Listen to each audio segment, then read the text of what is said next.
Hi, my name is Betsy Mitten. I'm an educator and surface pattern designer. I'm excited to share my favorite tips or steps that I use whenever I draw. I draw for both pleasure and as part of my work. So, however you like to draw or when you like to draw, I hope you find these helpful.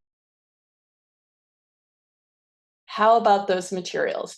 I'm a big believer in using what you have.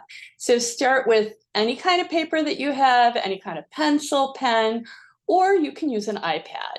Any of those things will work. Step one for me is always looking at the basic shape. So here are three different shaped shells. This one I see as kind of a maybe almost an ovoid. You can see my little. So normally I lightly sketch. The angle's not quite right, but you get the idea. This one to me looks like a triangle. Of course, it's sort of bumpy, so the outside might look like that. And here I see another kind of ovoid, I guess is egg shape. And then you could say these are two triangles, but to get the continuity, I might see it as one triangle. So I would do sort of a shape like that. And then I would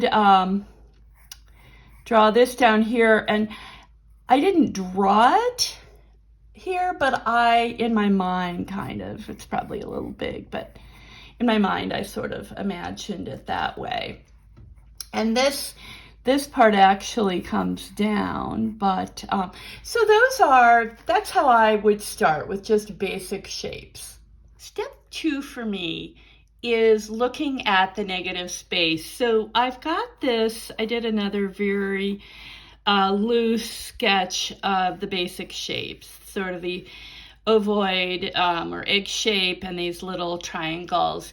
And now I want to look at this space on the outside, okay, around it, because sometimes it's hard to really see the angle or kind of exactly what's happening. Now, you don't have to do this. I mean, this is just another tool in your toolbox. So let's look at this on my hand. You can see the negative space a little better. When I first looked at this, it looked very symmetrical. But when I look at the shell with something behind it, I see this is a lot pointier and this is more of a curve. So I could come back in and make that adjustment if I wanted to. I don't always, it just depends on what my purpose for drawing is. Another great trick for really looking at negative space, if it's something you can pick up, is to put something dark behind the object. When I put this black cover of the sketchbook behind it, I really see how different the two sides are. So let's say you're working away and you really want to be precise about this. Many times when I'm sketching, I'm not trying to be precise.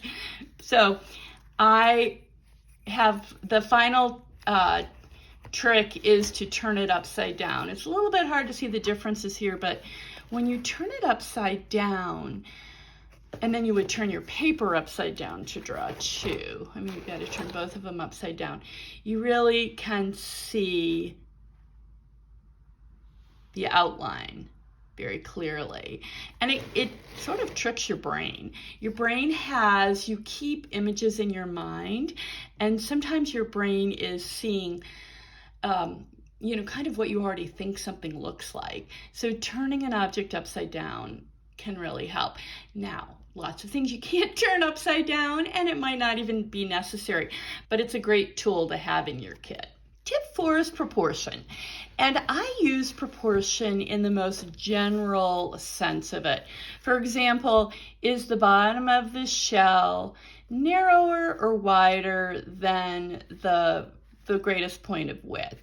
I might look like, well, gosh, okay, the top of this part of the shell, which I looked up, is called the ear. Don't you love that? Is about maybe a fourth of the way up. Now, you don't have to do that. You may not need that information, but it's just another tool in your toolbox. If you're looking at your drawing and you're thinking, there's something that I want to adjust, or something doesn't seem quite the way I want to have it. And all of these are simply tools in your toolbox, and I like to have as many tools as possible. Another tip I'd like to share is that for certain kinds of lines, it's easier to move your paper.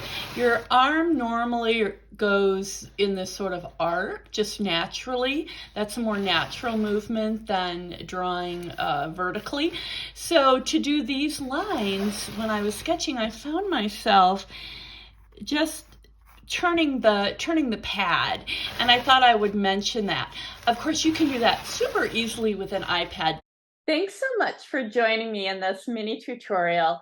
To review those steps very quickly, first we looked for basic shapes, then negative space. If possible, you can turn your object or image upside down, and if you're going to be drawing, don't forget to turn your paper upside down too. The next thing we talked about is proportion.